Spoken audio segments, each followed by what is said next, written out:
Greetings, fellow humans, and welcome to another Tea with JD. Although this is actually a, an Authortube tag from JD Archer, it is actually the Authortube Christmas Tag. So basically, I'm gonna be answering a couple of questions with my latest finished uh, work in progress because I still have to transcribe and edit, so it's still a work in progress. I'm actually very excited about that project. Um, Codename GTF. Still not ready to say the name. There's a couple of reasons for that, and next year I'll let you know why so secretive. But it is my first YA. By the way, thank you to Stephen Cleeth for this wonderful mug and the piranha plant that you got me. That was cool. Um, that completely sent me off a loop. So let's try to regain. About the project, it's actually my first YA novel. It's the first novel that I write outside of the human cycle, and it's something that I've been wanting to write for a long time, or at least finish for a long time. So let's talk about it. Let's call it the boy who dreams of flying.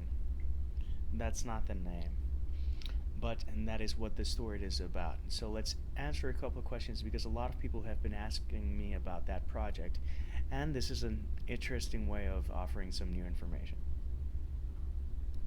So question number one: what would your main character's favorite Christmas song be? I think "Have Yourself a Merry Little Christmas" would be John's favorite song. His name is John Rivers, by the way, and he's 12 years old and he dreams of flying.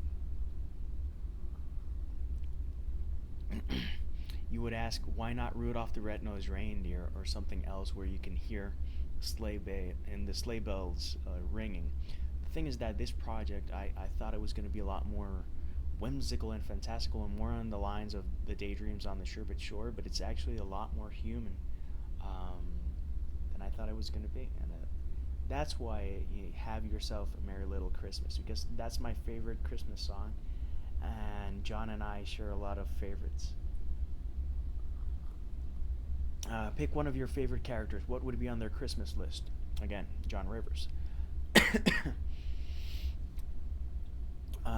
He is the protagonist, so on his wish list would be a trip to Universal Orlando to visit Diagon Alley, a new wand,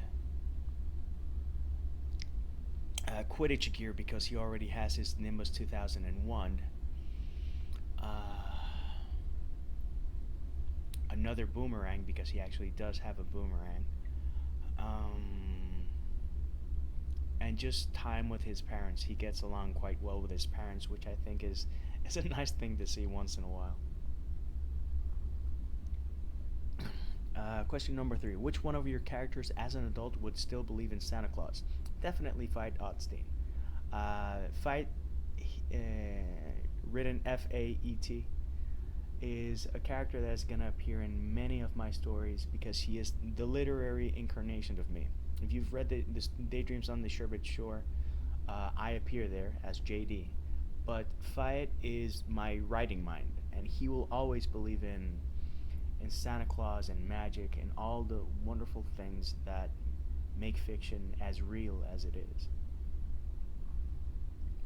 What is supposed to be normal or usual or typical or logical doesn't necessarily apply. Question number four: would my main character drink eggnog? If not, what would their Christmas go-to drink be? He would not drink eggnog because he would drink coquito, which is actually Puerto Rican eggnog that does not have egg. And he would drink that because I always like to include things like that in my characters, little slices and pieces of me. If you haven't tried coquito, it is fantastic. It has rum, and depending on who does it, it could have a kick or it could be just a perfect way to close your Christmas day. Question number 7: does my main character sleep in on Christmas or wake up early with excitement? He wakes up early. He plays along with the rules. He's 12, 11 or 12, so he knows that Santa uh, might not be the one who's putting the Christmas presents under the tree, but he still plays by the rules, and because that becomes family time and family bonding time, and that's the most important thing in Christmas. The presents are awesome, and I got some great presents this Christmas. But what meant the most to me was the time that I spent with my family, with my mom, with my brothers, with my nephews, with my wife, with my with my best friends. Sorry for the cough; it's still going on. I'm trying. But that's what matters the most during Christmas time.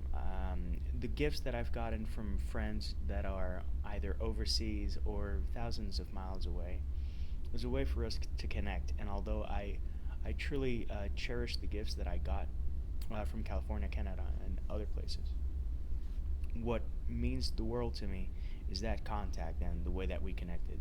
That Steven took time to write a card for me and send this. That's magic. That's life. That's the best gift that you can give to anyone. Your time.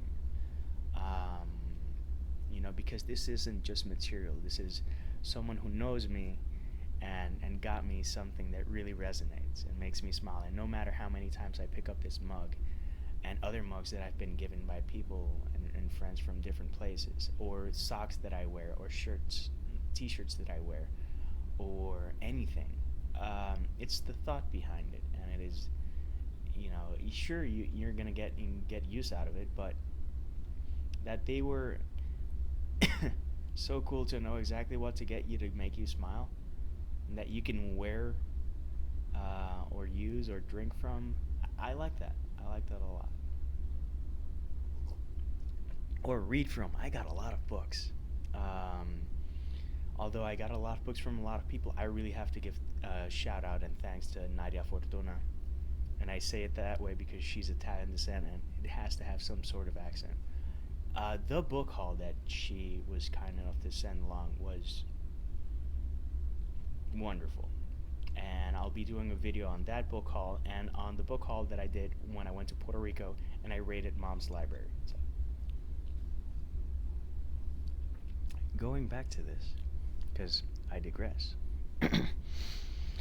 uh, no, I actually did answer it. What would be my main character's favorite part about the holidays? It would be spending time in family. He has fond memories of his grandfather, of his grandmother, of being with his parents, of just spending time together. It's not, even though his parents have been busy, even though they have problems and issues, even though that his dad had issues and they had to make some really tough life decisions. John loves his family and he loves spending time with his family. And that's what's most important in Christmas and any time of the year, honestly. Anytime I can use as an excuse to spend time with people that I care about, I'm always gonna do that. I love going to surf, but I love a great conversation, and sometimes just catching up with someone and being in physical contact with that person is just gold. Question number 9. Your main character and his/her love interest step under a mistletoe. What happens? John has his first kiss. He does have a love interest. It is not typical. It is not normal, but I find it really sweet because it talks to a part of my childhood, and I don't know. It just came about that way, and I thought that was really sweet. Question number 10. Which of your characters would you find in the kitchen baking Christmas treats? Mrs. Fawn. Completely. Mrs. Fawn is based on my mom. She appears in the human cycle. She will appear in GTF, The Boy Who Dreams of Flying. And she appears in other places because it's my way of keeping close the people that I love. And even though I moved away from home, you know, I can be close to mom. Uh, don't choke up. Question number 11 and the final question. Lastly, a question for the author. What are some of your favorite books to read during the holidays? I actually don't read anything based on season or holidays. I shall always be of the kind of people that like to read what piques their interest, or maybe that war of attrition to finish those books that you haven't finished. But I don't say, oh, I'm gonna read this, during the holidays, during October, during December, during whatever. Um, because I don't even read books when they come out most of the time. So normally I take a couple of months or maybe a couple of years to read them. Uh, it's not ideal to be current, but it is the way that I read. And as long as I have a good book in hand, I'm gonna be happy. And it doesn't need a season, and it doesn't need a theme, and it doesn't need a topic. It just needs to be a good read. So with that, I close off this Authortube tag by tagging. Let's see who's coming through with books. Christie Stratos is finishing Lock and Key, so Christie, you're tagged. Peter Clark, the writer, is working on his first novel. You're tagged, unless you've probably been tagged by someone else, but I know that you're working on that, and I'm curious about your work. Amie Irene Winters, I think she's working on her third book. Your tag. Jason Greensides is working on his sequel. I will be reading his first novel in the coming weeks. You're tagged.